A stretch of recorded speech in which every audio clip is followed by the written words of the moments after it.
এৰা মনন্তৰে বীৰে অকুৰে চাবুকে ডাকিল চাৰি ঘোঁৰা কম বায়ুটো অধিক বেগে যাই ৰথম উজাৰি পথ ধূলা কম হৰ হৰ কৰি ৰথ চক্ৰে চলৈ মেঘৰ যেন সম্বাদ গোৱাল সকলে কৰৈ জয় কৃষ্ণ তুলিয়াই আনন্দে নাদ আৰু এনেদৰে অকুৰে চাবুক মাৰি মাৰি কি কৰিছে যে ঘোঁৰাবিলাকক বায়ু বেগত লৈ গৈছে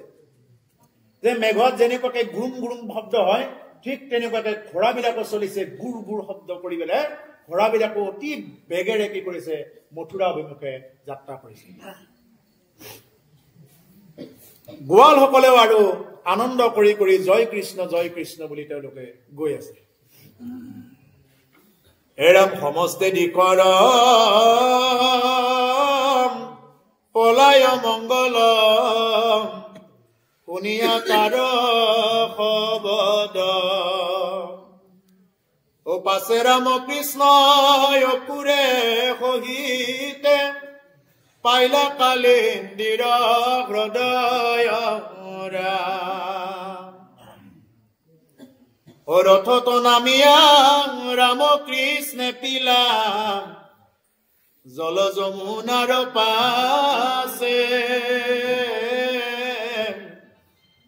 ও বৃক্ষৰ ছায়া কৈ অনুসৰি দুয়ো থাকিলা ৰথৰ কাছে এতিয়া সমস্ত দিশৰ পৰা অমংগল বিলাক পলাই বুলি কৈছে যেতিয়া ভগৱন্ত কৃষ্ণ গুৰ গুৰ গুৰ গুৰ শব্দ কৰি যেতিয়া তেনেকুৱাকে ৰথেৰে আহি আছে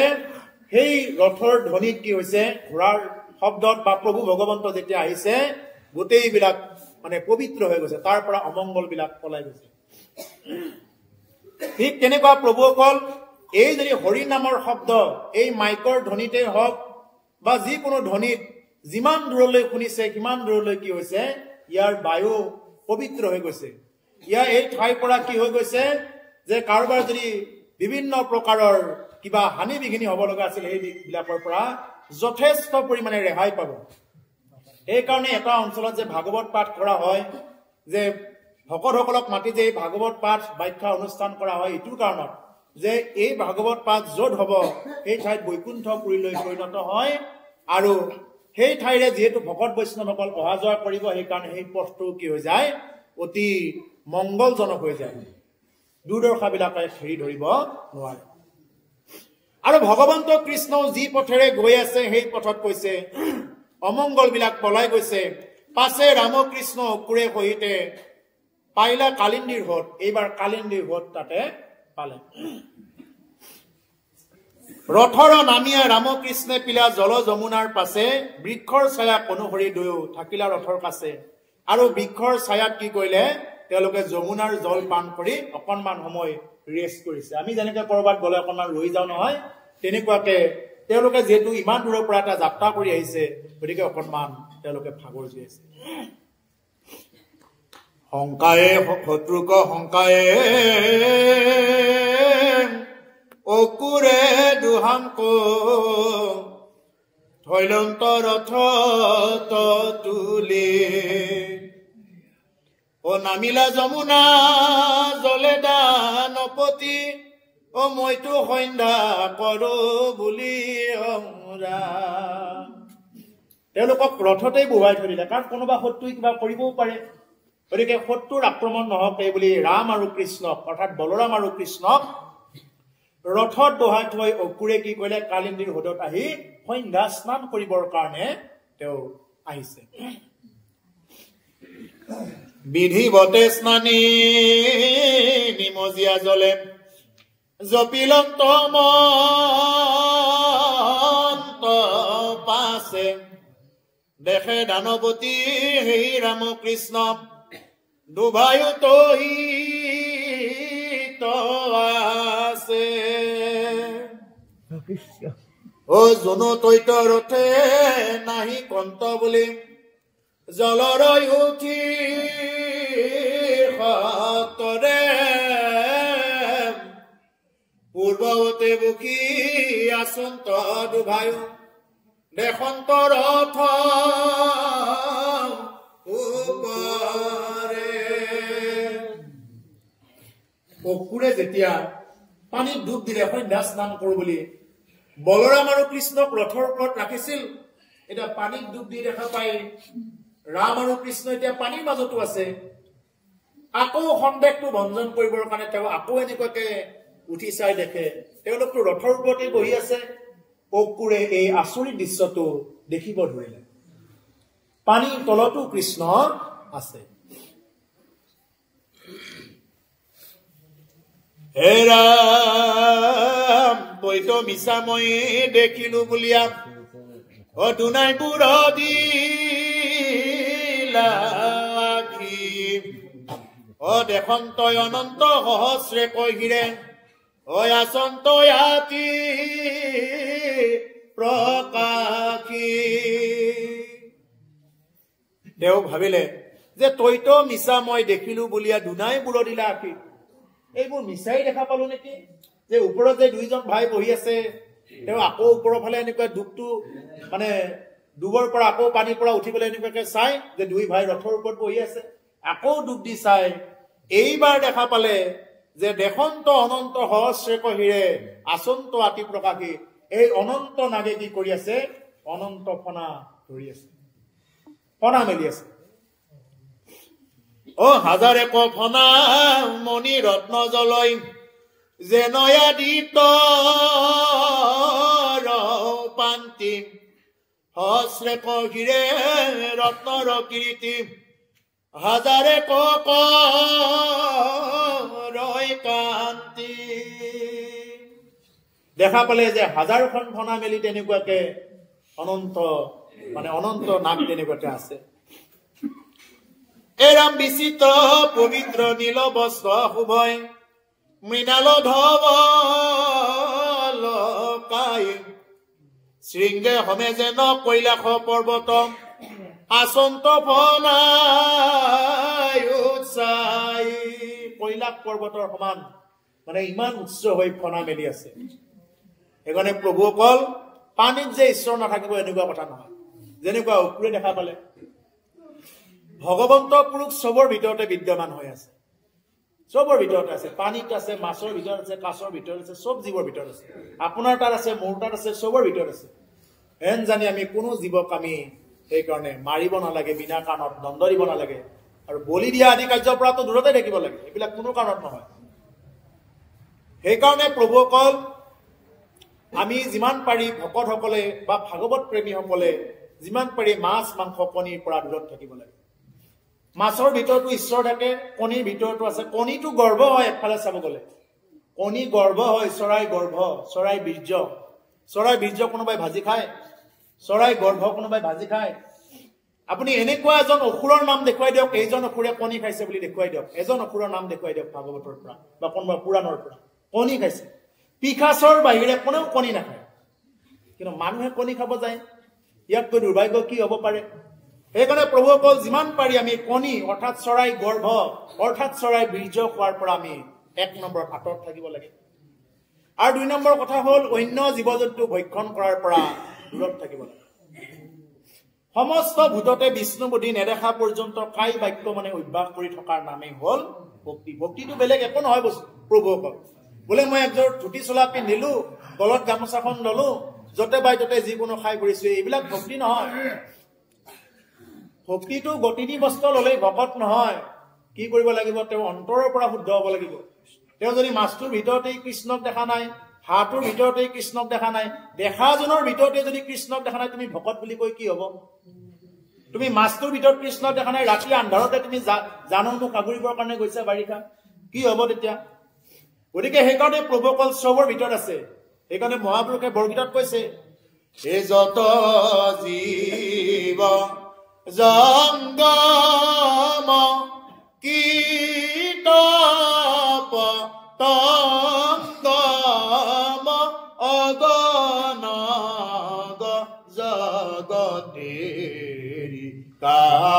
দয়া ও নাৰায়ণ কাহে ভকতি কৰু তেৰা যত জীৱ জংগম কীট পতংগ আদি কৰি সমস্ত জীৱৰ ভিতৰত ঈশ্বৰ বিৰাজমান হৈ আছে কোনেও মৰিব নিবিচাৰে আপুনি চাবচোন যেতিয়া তাৰ পিছফালে আঙুলিটো লগাই দিব ঠিকছে দৌৰ মাৰিব মৰিব নহ'লে আমি এই ভাবো এটা আছে গুবুৰুৱা পোকটোৰ ফালে এনেকুৱাকৈ আঙুলিটো লগাই দিব দৌৰ মাৰিব কিয় ই মৰিব নহ'লে প্ৰত্যেকে বাচিব খোজে সেইকাৰণে প্ৰভুসকল কোনো জীৱক আমি হিংসা কৰিব নালাগে হিংসা শূন্য এখন হৃদয়েহে ভকত হ'বৰ যোগ্যতা হয় সেইকাৰণে মহাপুৰুষে কৈছে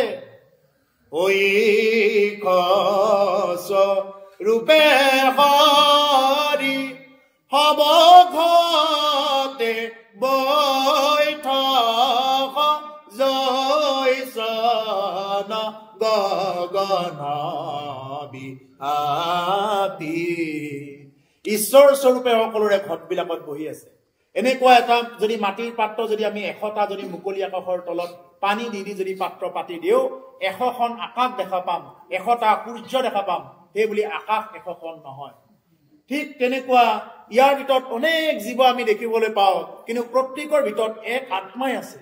সেইকাৰণে আমি কোনো মানুহক আমি নিন্দা কৰিব নালাগে হিংসা কৰিব নালাগে মানুহকেই যদি আমি হিংসা কৰি থাকো মানুহকেই যদি আমি দেখিব নোৱাৰো মাছ কাছ আদিক যদি আমি দেখিব নোৱাৰো কি ভক্তি কৰিম কওক সেইকাৰণে ভকতসকলে এইটো চিন্তনীয় বিষয় আমাৰ মানুহে চব জানে কিন্তু এটাই কথা খাদ্য সংশোধন নকৰে কাৰণে এইটো ভুল হৈ আছে প্ৰভুসকল মহাপুৰুষে কৈছে এই সমস্ত ভূততে বিষ্ণু বুদ্ধি নো যাৱে ও কায় বাক্য মনে অভ্যাস কিবা কি ভাবে সমস্ত ভূততে বিষ্ণু বুদ্ধি নেদেখা পৰ্যন্ত কায় বাক্য মনে অভ্যাস কৰি থকাৰ নামেই হ'ল ভক্তি এটা ভক্তিৰ সংজ্ঞাটো বুজি পালে এটা আমাৰ বহুতে ভক্তি বুলি ভাবে বলে গলত গামোচাখন ললে ভক্তি দাড়িখিনি কুৰালে ভক্তি হ'ল নহয় দাড়ি থকা জনো ভক্তি হ'ব পাৰে গামোচাখন নললেও ভক্তি হ'ব পাৰে কথাটো কি কথাটো ক'ত তেওঁ এৰিব পাৰিছেনে নাই এইবিলাক বস্তু তেওঁ লোক এৰিব পাৰিছেনে নাই তেওঁ কাম ক্ৰোধ এইবিলাক বস্তু এৰিব পাৰিছেনে নাই যদি নোৱাৰে তেওঁ প্ৰকৃত ভকত হোৱাৰ বাধা লাগিব সেইকাৰণে প্ৰভুসকল এইবিলাক বস্তু যিহেতু একেদিনে কোনেও নোৱাৰে লাহে লাহে চেষ্টা কৰি থকাটোৱেই হ'ল ভক্তি আজি ইয়াৰ পৰা অকণমান শুনিলো বোলে প্ৰভু একে সঁচা কথা প্ৰভুৰ ওচৰত প্ৰাৰ্থনা কৰিব বোলে হে প্ৰভু গুৰু সেৱা কৰিবগৈ প্ৰভু এইবিলাক বস্তু প্ৰভু মই এৰিব লাগে মই জানো চবে জানে এইবিলাক যে এৰিব লাগে কিন্তু প্ৰভু এইবিলাক মই কিয় কৰি আছো ময়ো ভাবি পোৱা নাই যাতে মই এৰিব পাৰো প্ৰভু অতি সোনকালে যাতে এৰিব পাৰো এই বুলি প্ৰভুৰ ওচৰত ক'ব অতি কম দিনৰ ভিতৰত ভগৱন্তই ক্ৰিয়া কৰিব প্ৰভুসকল জানিব যে আমাৰ এইবিলাক জিভা কাম ক্ৰোধ এইবিলাক চব ফুটাহে যিমান দি থাকিলেও নভৰেহে নভৰে এইটো যিয়ে জানিলে তেওঁ আৰু সংসাৰত বাৰ বাৰ অহা যোৱা কৰিব নালাগে উদাহৰণ সৈতে বুজাই দি আছো পগলা ফাটেকবিলাকৰ কি কৰে জানে এটা এনেকুৱা চাউল ধোৱা নেস্কাৰ নিচিনা থাকে নহয় এই ফুটা থাকে তাক পানী আনিব দিয়ে কি কৰে যোৱা পানী আনাই বুলি তাক পানী আনি থাকিব দিয়ে এতিয়া পানী আৰু নভৰেহে নভৰে এজনা আহি ধৰি ক'লে নহয় বোলে হেৰি নহয় ছাৰ এইটো ফুটা হেৰি ক'ত পানী ৰ'ব এটা পানীটো সৰি যাই আছে এই ফুটা বস্তুত মানে পানী ৰয়নে বাৰু এতিয়া তেওঁক চাৰ্টিফাইড কৰিলে বোলে হেৰি নহয় তোমাৰ ভাল হৈছে তুমি আৰু তাতে যাব নালাগে তুমি পগলা নহয় তোমাক মই এই হেৰি কৰি দিছো ওপৰৰ লেভেললৈ পঠাই দিছো তুমি যাব পাৰিবা এনেকৈ বেলেগ এটা ক্লাছলৈ তেওঁক লৈ যাব ঠিক তেনেকুৱা প্ৰভুসকল আমি কাম ভাৱত যিমানে নাচাওঁ কোনো দিন কাম শেষ নহয় জীৱাসুৰক যিমান খোৱালেও কোনো দিন জীৱাসুৰে নকয় আজিৰ পৰা মই নাখাওঁ বুলি জীৱাসুৰে কোনো দিন নকয় চকুকেইটাই কোনো দিন বেয়া বস্তু আজিৰ পৰা নাচাওঁ বুলি নকয় চালে ভালে পাই দেখে কাণখনে কাৰোবাৰ সমালোচনা কোনোবা বোৱাৰীৰ কলংকিত কথাবিলাক কোনোবা ডেকা ল'ৰাৰ কলংকিত কথাবিলাক কোনোবা ঘৰৰ কলংকিত কথাবিলাক শুনি যিমান ৰাতি হ'লেও কিন্তু দেৰি নহয় তেওঁলোকৰ কিন্তু ভাগৱত কথা শুনিলেতো দেৰি হৈয়ে যায় তাৰমানে কৃষ্ণ কথা শুনিলে এই হ'ল কাণৰ ধৰ্মই হ'ল সেইটো যদি কোনোবাই বিষয় কথা কৈ আছে যদি ইয়াত বিষয় কথা ওলাই থাকো নহয় কাণখনে খুব ভাল পাব আয়ো ইমান দিনৰ পৰা শুনা নাই তাৰ কলংকিত কথাবিলাক বা ইমান দিনে মই ক'ত আছিলো এই হ'ল কাণৰ ধৰ্ম কাণত মধু অসুৰ থাকে মধু অসুৰে কেতিয়াও কি কৰিব নিদিয়ে আপোনাক ভাললৈ যাব নিদিয়ে কিন্তু মনত ৰাখিব যিদিনা আপুনি কাম ক্ৰোধ এইবিলাক ফুটা বুলি গম পালে যিমান ঢালিলেও নভৰে যিমান ঢালি থাকক কোনো দিন জিভাৰ লোভ কাম ভাৱ ক্ৰোধ ভাৱ যিমান যি কৰিলেও নাযায় আৰু এই বুলি যেতিয়া জানিলে তেওঁ আৰু এই সংসাৰখনত পুনৰবাৰ অহা যোৱা কৰিব নালাগে তেওঁ জানিলে নহয় যেনেকৈ নজনাবিলাকে পগলা ফাটেকত থাকিব জনাবিলাকে কিয় থাকিব আপোনাৰ হবে এই তত্ত্বটো যিয়ে জানিলে জনাসকলে কি কৰিব নালাগে বাৰ বাৰ পুনৰূপী জনমম পুনৰূপী মৰণম পুনৰূপী জননী যথৰে শয়নম পুনৰবাৰ জননীৰ যথৰাগ্নিত প্ৰৱেশ কৰিবলগীয়া নহয় জানেই নহয় জননীৰ যথৰাগ্নিত প্ৰৱেশ কৰিলে কিমান কষ্ট হয় বোলে জননীৰ যথৰাগ্নিত প্ৰৱেশ কৰাৰ লগে লগে বোলে আমাৰ মাকবিলাকে আকৌ বেছিকৈ খাৰ খাৱাৰ ইচ্ছা সেইখিনি সময়ত টেঙা খোৱাৰ ইচ্ছা জ্বলা খোৱাৰ ইচ্ছা 5 মাহৰ পৰা এটা শিশু আপ্যায়নী নাৰীৰ যোগেদি আহৰণ কৰিব পাৰে এই ৰসবিলাক মাকে যি খাই থাকে আহৰণ কৰিব পাৰে তাকে নকৰি কি কৰে মাকে সেইখিনি সময়ত একদম টেঙা তিতা য'ত যি আছে একদম মাকৰ যি লোভ লাগে চব খাই থাকে এনেই সন্তানটো গৰ্ভৰ ভিতৰত থাকি বিষ্ঠা মূত্ৰ একদম তাতে কষ্ট পাই থাকে প্ৰভুসকল আমাৰ চবেই এইবিলাক কষ্ট পাই আহিছে ইয়াত উপস্থিত থকা চবেই পাই আহিছে এইবিলাক কিন্তু মনত নাই দুৰ্ভাগ্যৰ কথা হ'ল এইটো বাচ্চাটোৱে বহুত কষ্ট পায় যেটো নেকি আল্ট্ৰাছনোগ্ৰাফি কৰিলে ধৰা পৰে এই বস্তুবিলাক বহুত কষ্ট পায় তেতিয়া যদি মাকে সেই টেঙা তিতা খাৰ আগতেতো খোলাও খাইছিলে আৰু এইবিলাক যদি খাই দিয়ে বাচ্চাটোৱে ভিতৰত বহুত জ্বালা সহ্য কৰিব লগা হয় এতিয়া পেটৰ ভিতৰত কয় বোলে ৰ বেটি মই ওলাই গৈ তোক জ্বালাটো দি আছো ৰ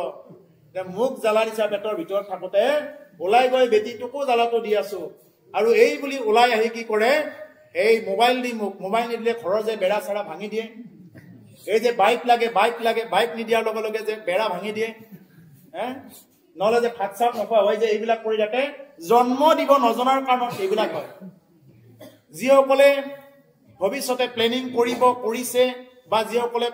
মানে জানে তেওঁলোকে অন্যসকলকো ক'ব এই কথাখিনি যে কেতিয়াও বাকী খাই থাকক সেই সময়খিনিত কেতিয়াও বেয়া কথা নক'ব বেয়া চিন্তা নকৰিব টেঙা তিতা খাৰ এইবিলাক খাওঁ লাগিলেও জ্বলা এইবিলাক খাওঁ লাগিলেও নাখাব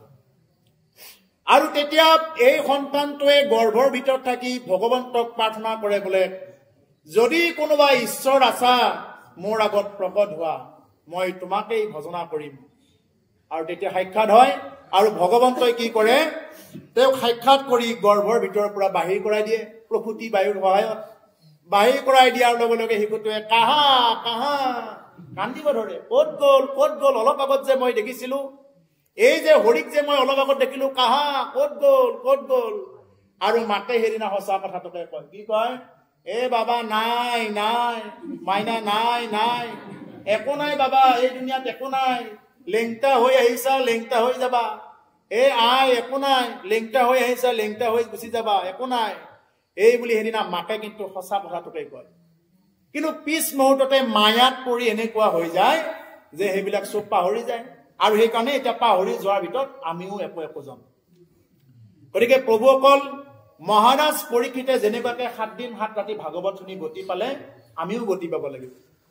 এতিয়া পৰীক্ষিতে গতি পালে পৰীক্ষিতে 7 দিনত মৰিব আমি কেইদিনত মৰিব আছো পিছে আমাৰতো এই 7টা দিনে সোমবাৰ মঙ্গল বুধ বৃহস্পতি শুক্ৰ শনি ৰবি ভিতৰতেতো আমি মৰিবৰ কাৰণে গৈ আছো এই 7টা বাৰৰ ভিতৰতে মৰিম ইয়াৰ বেটিলৈকে বেলেগ বাৰ নহয় কিন্তু পৰীক্ষিতৰ জীৱনত এটা সৌভাগ্য ঘটিছিল যে তুমি অহা 7টা দিনৰ ভিতৰতে তুমি মৰিবা এইটো পৰীক্ষিতৰ জীৱনৰ কাৰণে পৰম সৌভাগ্য কিন্তু আমাৰ দুৰ্ভাগ্যটো ক'ত এটা আমিতো নাজানো কোনটো বাৰত বা মৰো এতিয়া 7টা বাৰত মৰিম এইটো ঠিকে আছে এতিয়া কোনটো বাৰত বা মৰো এইটো নাই ঠিক গতিকে হেন জানি ভাগৱতে কৈছে যে নিৰন্তৰে বোলে ৰাম যে নিৰন্তৰ গতিত ৰাম নাম চলাই থাকা গতিকে প্ৰভুসকল আমি যাতে তেনেকুৱাকে ৰাম নাম ভজি আমি যাতে আমাৰ এই মানৱী জনমটো সাৰ্থক কৰিব পাৰোঁ এইবিলাক কাৰণত প্ৰভু ভগৱন্ত চবৰ ভিতৰতে আছে হেন জানি আমি কোনো জীৱবিলাকক কোনো অমাত জীৱক আনি বলি দিব নালাগে বা খাব নালাগে এতিয়া আমাৰ ভকতবিলাকে আকৌ এটা ভুল হৈ থাকে বোলে আমি বলি নিদিওঁ নহয় আমি বলি নিদিওঁ বলি দিয়াবিলাকক গালি পাই থাকে আকৌ বলি দিয়াবিলাকে কি বুলি গালি পাৰে ভকতবিলাকক আমি চাওঁ ফেচবুকত কমেণ্টবিলাক বোলে তোমালোকে খাব পাৰা ক'ৰ পৰা গালি দিলে নহয় এইটো খাব পাৰা ক'ৰ পৰা সেইকাৰণে খাব নালাগে নাখাব যদি খাই তেওঁ ফচিব যেনেকুৱাকে কি কৰে এই যে পুলিচে কেতিয়াবা যদি এজন অপৰাধীক ধৰি নিলে অপৰাধীজনক ধৰি নিয়াৰ লগে লগে কি কৰিব বোলে কাৰ ঘৰত ভাত খাইছিল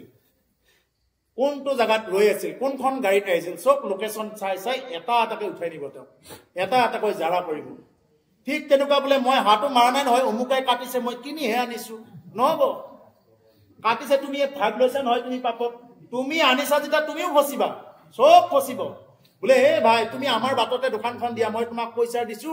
তই আমাৰ বাটতে কাটচোন, ব্ৰইলাৰ খিনি তোৰ বেচা যাব, চব ফচিব। পৰামৰ্শদাতা যিয়ে কাটিলে, যিয়ে পইচা দিলে, যিয়ে ৰান্ধিলে তেওঁ নাখাব পাৰে, চব ফচিব, চব ফচিব। যেনেকুৱাকে হৰিণা এটা আনিলে, বনৰ পৰা হৰিণা এটা যদি অনা গম পায় ফৰেষ্টে, চব ফচিব। কোনে আনি দিলে, কোনে ৰান্ধিছিল, পইচা দি খাব পাৰে আপুনি, ফচিব। যদি কাছ খোৱা গম পাই ফচিব। ঠিক তেনেকুৱা এইবিলাকতো কি যে সেইজনৰ হাতৰ পৰা কোনেও হাৰি যাব নোৱাৰে।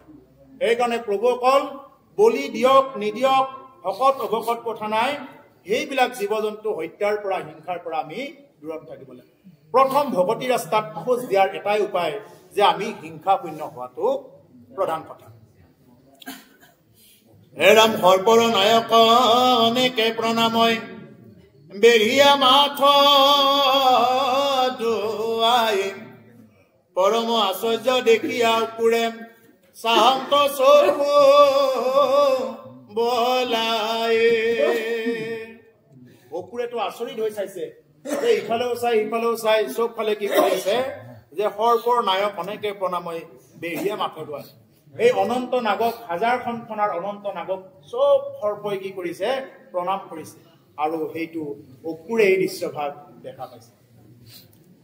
প্ৰভু অকল ইয়াৰ আগত যিখিনি কথা কলো, কোনোবাই ভাবিব পাৰে বোলে আজিৰ পৰা আৰু মাছ মাংস খাব দেখোন হেৰি কৰিছে বোলে, আৰু এওক আৰু নৰা, আৰু সেইটো নহয়। যে প্ৰভু অকল এজন গুৰুৱে কি কৰিব, যেনেকুৱা মই প্ৰথমতে কৈছো, ভাগৱত এখন দাপোন, আমাৰ জীৱনত যদি কৰবাত ভুল হৈ আছে এইটো দেখুৱাই দিব ভাগৱত, কলেহে হ'ব, কলেহে শুধৰণি হ'ব।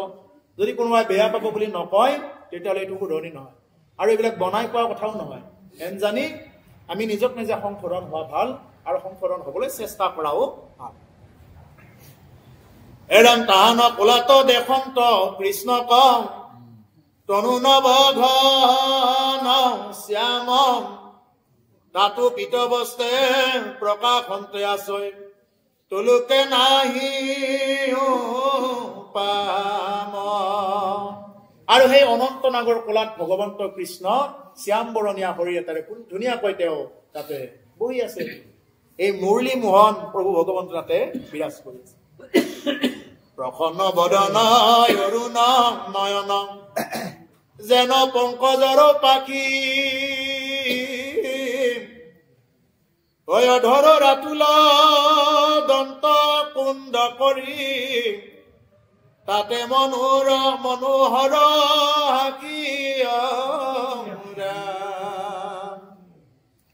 প্ৰসন্ন বদন,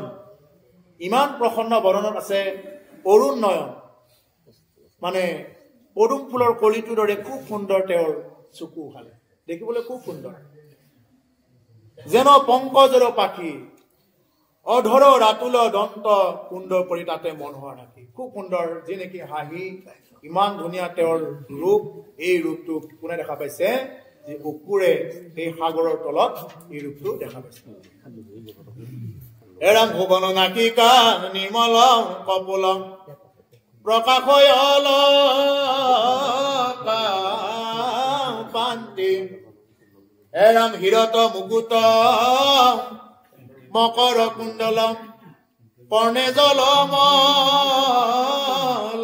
কান্তি, এৰম চাৰু চতুৰ্ভুজ আজানু লম্বিত, কংকন জলে, হংস চক্ৰ গদা পংকজ হাতুত, দিব্য বনমালা গলে। প্ৰভুসকল এইটো ব্যাখ্যাটো এনেকুৱা হ'ব, এইটো ভগৱন্ত কৃষ্ণৰ ভজনীয় ৰূপ। উপযুক্ত গুৰুসকলক যদি ধৰা যায়, গুৰুসকলে এই ভজনীয় ৰূপটো শিষ্যসকলক প্ৰদান কৰে। এই ভজনীয় ৰূপটো যিসকল ইয়াত শৰণ ভজনৰ ব্যক্তি আছে, বা যিসকলে গুৰুৰ মাধ্যমেৰে পাইছে এই বস্তুখিনি, তেওঁলোকে এই বস্তুখিনি তেওঁলোকে বুজি পাব। এই কথাটো গুৰু মাধ্যমৰ পৰা খুব ধুনীয়াকৈ তেওঁলোকে বুজি ল'ব পাৰে। এইটো হ'ল প্ৰভু ভগৱন্তৰ একমাত্ৰ ভজনীয় ৰূপটোৰ কথা কৈ আছে। শংখ চক্ৰ গদা পদ্ম পীতবস্ত্ৰধাৰী, এনেকুৱাকে খুব সুন্দৰ এটা দিব্য ৰূপৰ কথা বৰ্ণনা কৰি আছে।